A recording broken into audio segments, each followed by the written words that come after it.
एक पूरा गांव एक ही रात में गायब हो गया। ना कोई लड़ाई, ना खून, ना कोई सबूत, बस सन्नाटा। आज भी लोग कहते हैं यहां रात बिताना मना है। ये है कहानी कुलधरा की। 200 साल से भी पहले राजस्थान के जैसलमेर के पास कुलधरा एक वीरान जगह नहीं था। ये एक जीता जागता गांव था। यहां रहते थे पालीवाल ब्राह्मण। ये लोग साधारण नहीं थे।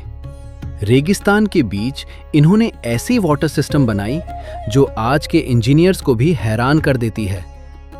खेती होती थी, व्यापार होता था, जीवन था। कुलधरा समृद्ध था, खुशहाल था। लेकिन एक आदमी की नजर ने सब कुछ बदल दिया। उस समय का सबसे ताकतवर मंत्री था सलीम सिंह। क्रूर, लालची और बेरहम। एक दिन उसकी नजर पड़ी, किसी जमीन पर नहीं, किसी दौलत पर नहीं, एक लड़की पर, गांव के मुखिया की बेटी। सलीम सिंह ने फरमान भेजा, वो लड़की मुझे दो, निकाह करूंगा। और साथ में एक धमकी, मना किया तो अंजाम भुगतने के लिए तैयार रहो। गांव वाले टूट गए। लड़ो तो बर्बाद, मानो तो बेइज्जत। एक ही रास्ता बचा था। उस रात कोई शोर नहीं, कोई रोना नहीं, कोई चीख नहीं, बस चुपचाप हजारों लोग अपना घर छोड़कर चल दिए। बच्चे, बूढ़े, औरतें, मर्द, सब। और सिर्फ कुलधरा नहीं, उस एक रात में 84 गांव एक साथ खाली हो गए। सुबह जब सूरज निकला, वहां कोई नहीं था।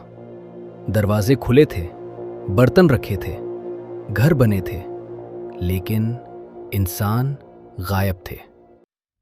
और जाने से पहले उन्होंने कुछ छोड़ा, एक श्राप।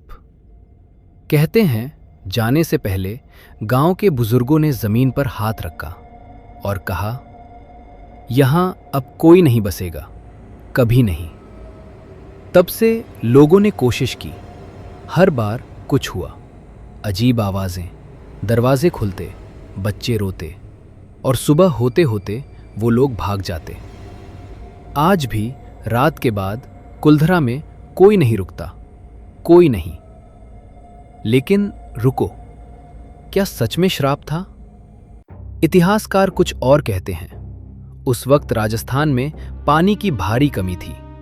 कुएं सूख रहे थे, फसलें मर रही थीं, और कुछ हिस्टोरियंस का मानना है एक बीमारी भी फैल रही थी, धीरे धीरे, चुपचाप, रेगिस्तान की तरह। शायद सलीम सिंह की कहानी सिर्फ एक वजह थी। असली वजह थी जिंदगी बचाना। और श्राप वो इसलिए दिया ताकि कोई पीछा न करे, क्योंकि कभी कभी सबसे डरावनी कहानियां भूतों की नहीं होती, इंसानों की होती हैं। कुलधरा आज भी खड़ा है, खाली, चुप और रहस्यों से भरा। 200 साल बाद भी कोई जवाब नहीं। तो आपको क्या लगता है, श्राप था या एक सच्चाई जो इतिहास में खो गई? कमेंट करो। और अगर ऐसी अनसुनी कहानियां सुननी हैं तो सब्सक्राइब करो, क्योंकि इतिहास में अभी बहुत राज बाकी हैं।